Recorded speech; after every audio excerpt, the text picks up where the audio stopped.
Hi! Hello! Sa pangalan po ng dakilang Panginoong Jesucristo, isang mapagpawalang hapon sa isa. Dito po tayo sa pagpapatuloy ng ating gawain saan nagkaroon tayo ng dalawang sitan, isang basahin, kaliwangan, bigyan ng buhay. Meron po tayo mga umulat ng arasin sa mga sitas na pinagbago. Ngayon, dako tayo dito sa isang sitas. Sabi sa unang Korinto 3, unang sulat ng Apostol Pablo sa unang Korinto Kapitulo 3, versikulo 10 hanggang 15.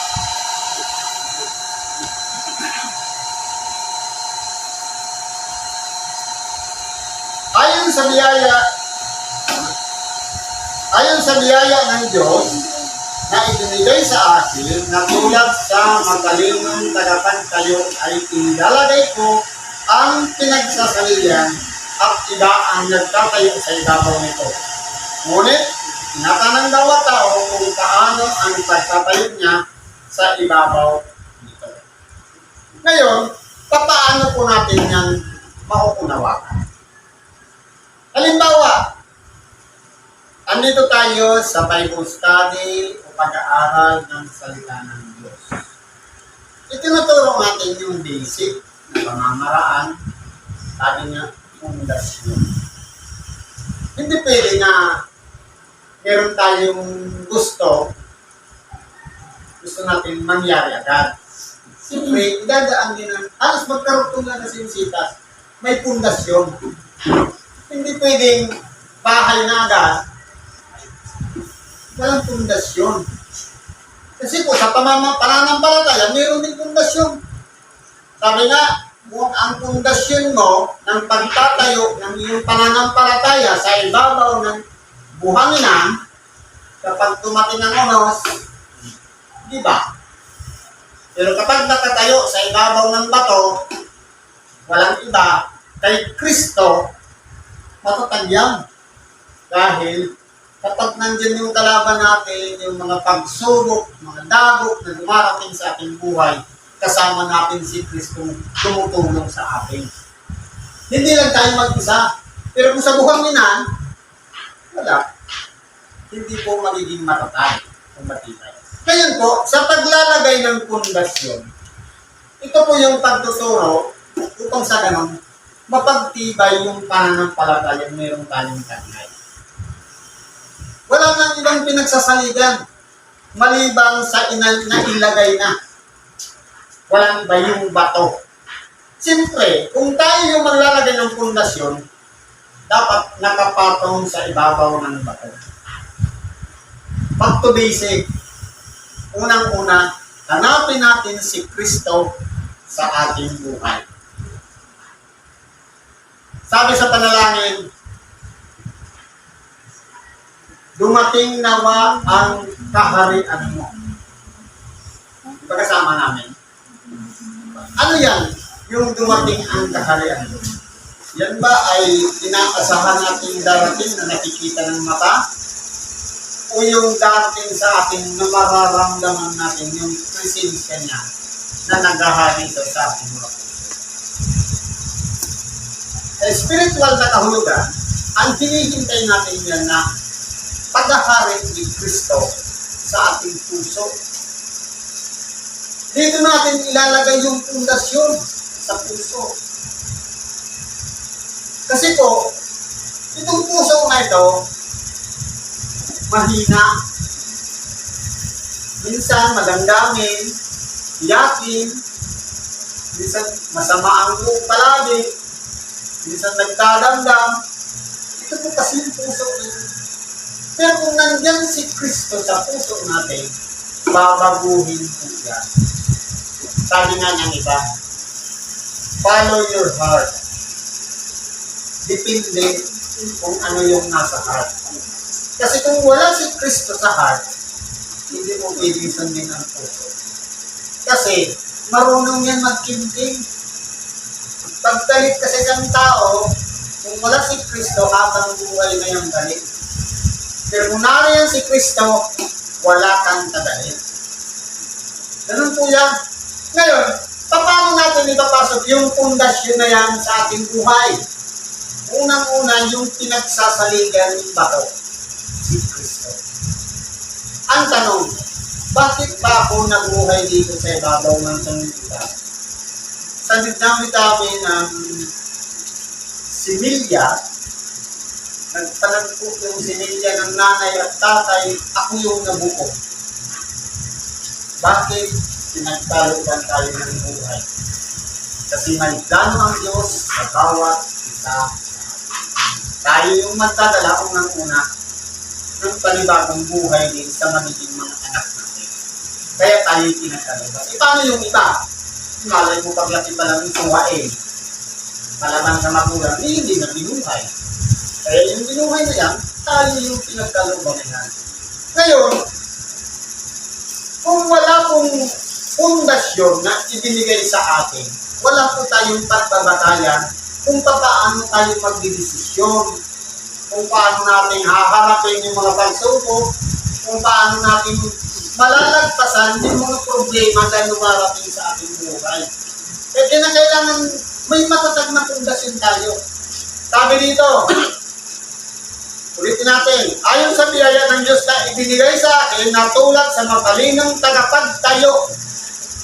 Halimbawa, marunong na rin tayong magturo sa ating mga anak ng ganito. Ganito anak ang pamumuhay sa ibabaw ng sanlibutan. Dapat marunong kang magganito. Dapat malawak ang unawa mo. Dapat asawa mo, matigas ang ulo. Dapat kinakausap mo lang, hindi mo sa inaaway. Parang kang nagbibigay na rin ng pundasyon sa kanya. Na tinuturuan mo siya kung paano maitawid yung pamumuhay. Sabi nito,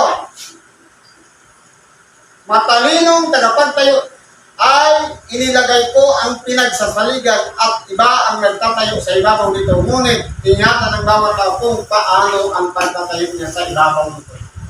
Kasi halimbawa, sa pamilya na lang, itinuro natin yung mga basic sa anak.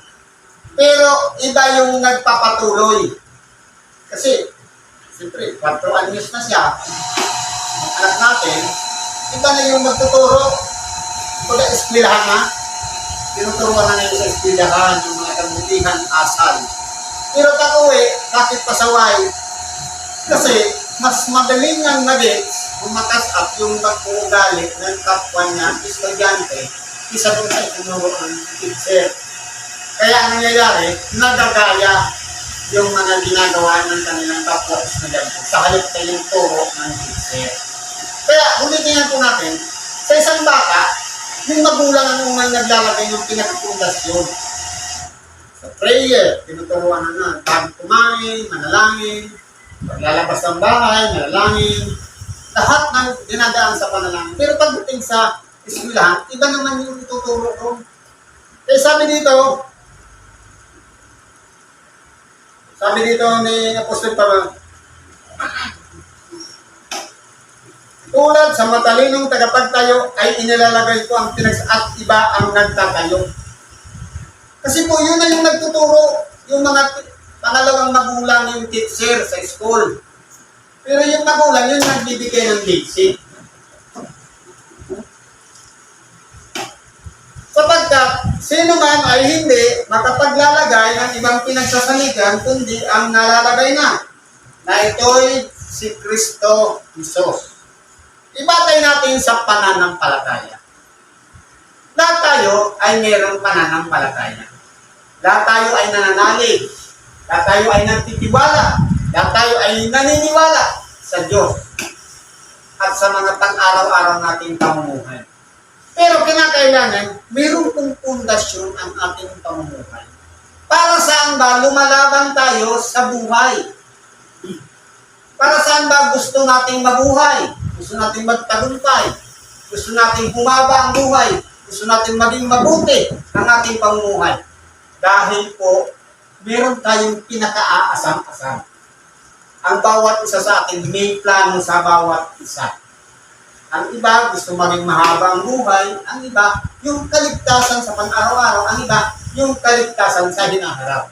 O yung tinatawag na buhay na walang hanggan. Kaya po tayo nabubuhay dito sa ibabaw ng sanlibutan.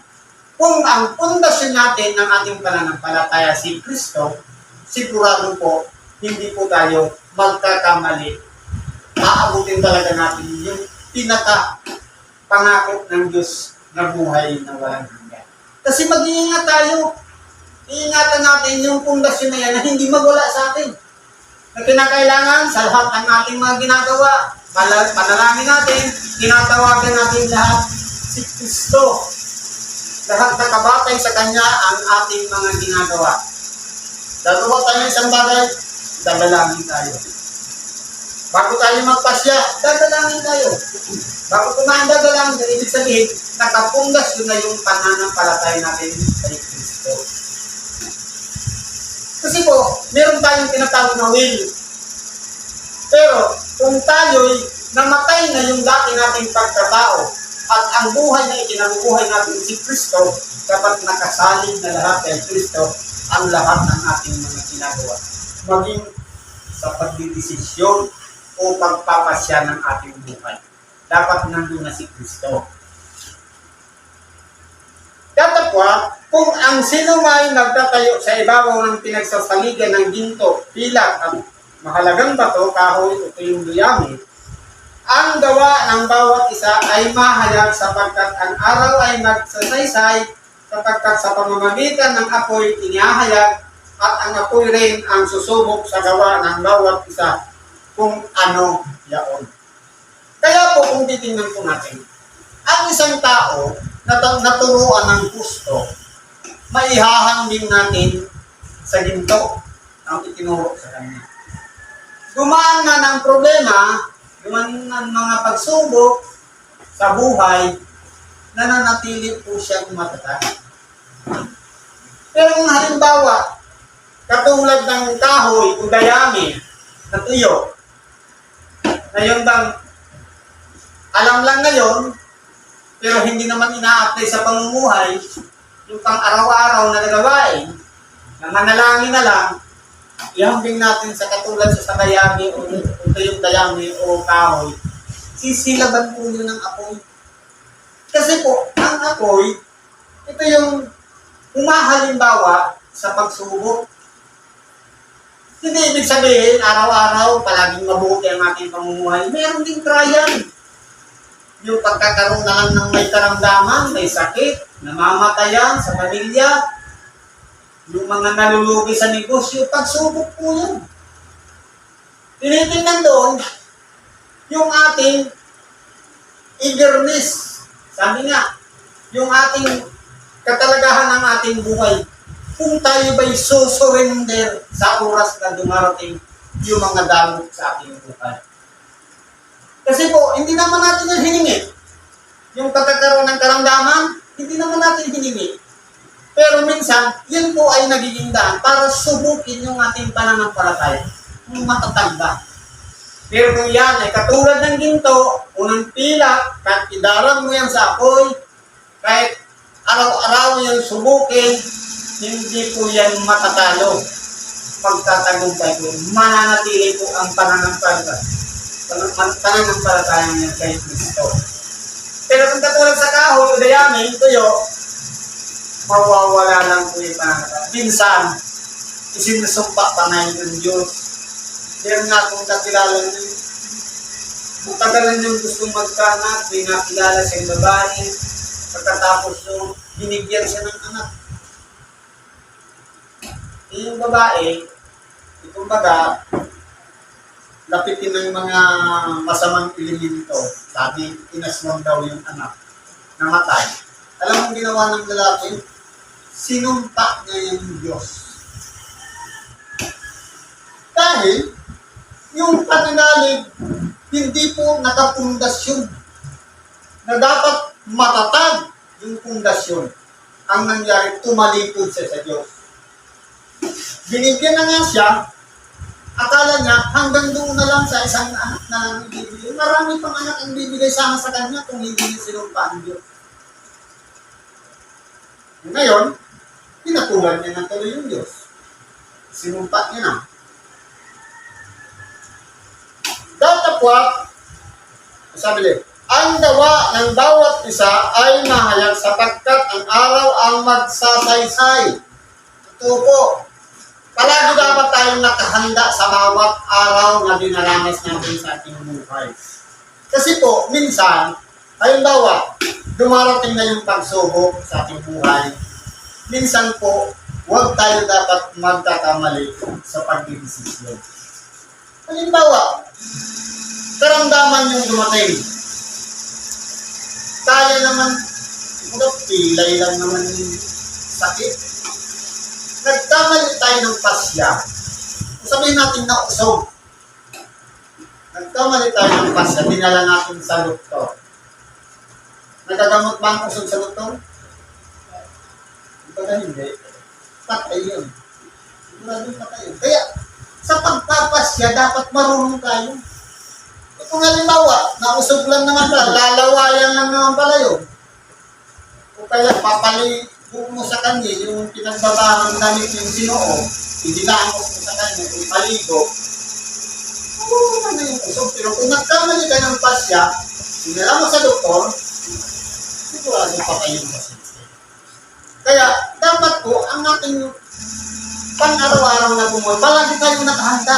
Sabi dito, ang gawa ng bawat isa ay mahayag sapagkat ang araw ang magsasaysay sapagkat sa pamamagitan ng apoy inihahayag. Kaya po yung pagsubok, hindi po yan dapat binabaliwala. Pinag-aaralan yung sistema ng pagpasok ng pagsubok sa ating buhay para alam natin kung ano ang gagawin natin. Kung paano tayo magdidesisyon kung magpapasya. Saan ba siya dadalhin? Sa doktor ba o sa albularyo? Kung yun pala, dadalik mo lang naman dun sa nag-apusong, tapos maya gumaling na. Ang tanong, bakit nga ba mayroong usong? Ano ba yun? Yun po ay parang human, tinatawag na human aura. Kasi lahat tayo mayroong aura. Kapag takot, puyat, lumalaki yan, lumalabas sa katawan. Kaya parang mamagnet. Kaya minsan, hindi yan maipaliwanag ng medisina yung uso. Pero sa spiritual, na talaga yan, yung aura yan. Ano pang sabi dito? At ang apoy rin ang susubok sa gawa ng bawat isa kung ano yaon. Kaya kahit po sabihin na kay Kristo na tayo, kung natin iisipin na magtatagumpay tayo. Kasi sabi nga, sabi kanina, kung saan may negosyo, mayroong temptation. Kung saan naman yung aktibo ka sa pagsamba, nandun naman yung demonyo. Kasi po ang demonyo, gusto niya i-distract tayo para tumalikod tayo sa Diyos. Yun yung trabaho niya eh. Pero yung pamamaraan niya, hindi natin alam. Kaya po kinakailangan, marunong tayong kumilala at alam natin kung paano natin gagawin ang pagpapasya. Kung ang gawa ng sinuman ay manatili sa kung ang gawa ng sinuman ay manatili, na kanyang itinayo sa ibabaw ngayon, siya'y tatanggap ng kagantihan. Halimbawa, naging matatag yung pundasyon na itinatag natin, yung inilagay natin, nakasalig lahat kay Kristo. Magtatagumpay po tayo. Tatanggap ng kagantihan. Paano? Sa pagbabalik ng ating dakilang tayo. Nandun na yung resulta ng kagantihan o yung regalo. Ganting may kasamang pagpapala mula sa ating dakilang Panginoon. Kung ang gawa ng sinuman ay masunog, halimbawa, hindi tayo nagtagumpay, sabihin natin, sa sunod na lang, hindi pwede. Dapat pagsisihan natin yung mali natin ginawa na nagkamali tayo sa pagpapasya. Ano yung reward na matatanggap natin? Sabi dito, ngunit kung ang sinuman, ang gawa ng sinuman ay masunog, ay malulugi siya. Ngunit siya sa kanyang sarili ay naliligtas kay naitulad sa pamamagitan ng ato. Kaya medyo iba po yung dadanasin pa. Kasi kumbaga, hindi napagtibay yung sarili sa pananagip na yan. Kaya kung halimbawa, aktibo tayo sa simbahan, huwag natin iisipin, palaging present ako, nandun palagi ako kada linggo, huwag natin ipagmalaki yan. Kundi ipagpasalamat na lang natin na binigyan tayo ng pagkakataon, buksan ang ating gaisipan para kada linggo maaalala natin may simba. Ipagpasalamat natin yung pag-uwi natin. At ganoon din, yung mga panahon na sa oras ng Ebanghelyo, gising tayo at naunawaan natin yung Ebanghelyo, ipagpasalamat pa rin natin sa Diyos. At kung tayo man ay tinuturuan at nai-apply natin sa ating pang-araw-araw na umuhay yung Ebanghelyo, ipagpasalamat pa rin natin. Huwag natin ipagmamalaki o ipagmamapuri. Kasi po, kapag nagmalaki tayo sa ating sarili, kung nagmapuri, katulad yan ng nasa tuyong dayami. Kapag dumating naman, kasi po, pinagmamalaki mo eh. Di siyempre, alam ko rin ang kalaban ng Diyos. Ang taktika niya kung paano tatatalunin. Kasi nilalabas mo sa bibig mo eh. Pero kung sikreto ka lang, tahimik ka lang, hindi ka magbunganga o hindi mo kinikwento sa iba yung problema mo, hindi alam ng kalaban kung paano ka tititiknikan. Kaya dapat palagi i-apply natin sa ating sarili yung pagtitigil. Dapat marunong po tayo kumilala sa mga taktika ng kalaban ng Diyos. Para magtagumpay tayo, simple lang naman ang ginawa ng ating batirang Panginoon. Nabuhay siya dito sa ibabaw ng lupa, punong-puno ng kapakumbaba. Punong-puno ng pag-ibig. I-apply natin yun sa ating buhay. Marunong din tayong mahabag sa kapwa, marunong din tayong uminawa sa kapwa, kairalin natin yung pag-ibig natin sa ating kapwa. At yung pagpipigil, isang halimbawa po yan ng kapakumbaba. Upang hindi tayo magmapuri o magmataas sa ating sarili. Nang sa ganon, magtagumpay tayo sa pang-araw-araw na pamumuhay natin dito sa ibabaw ng sarili. Yan po ang gawin nating objective. Hindi lang nagsisimba tayo, pasuwi, wala na, kundi yung mga maliit na bagay na ating napakinggan at natutunan. Pag nilay-nilayan natin yan, muni-munihin at saka natin i-apply. Tatanungin muna natin ating sarili, tama ba yung sinabi ni God? Maganda ba yun? Pag in-apply ko ba, ano ang result? Huwag po tayong matututo. Pakunti-kunti, bawat punta ng templo, pag-uwi, iipunin natin lahat yan. Maaalala na lang natin yan kapag nandun na tayo sa ating sitwasyon na kapag kumaharap na tayo sa mga problema sa ating buhay. Ito na yung apoy na susubo ng ating mga pananampalataya. Siguro nandito na lang, pag-ibagan natin sa oras ito. Salamat sa Diyos, at ano man ang ating mga kahilingan, karaingan, ilapit po natin yan sa Kanya. At itulog natin, hilingin natin yung kanyang kasagutan, at ipagkakalamit sa akin. Sa ngalan ni Kristo, salamat, at napagpalang hapon sa bawat isa.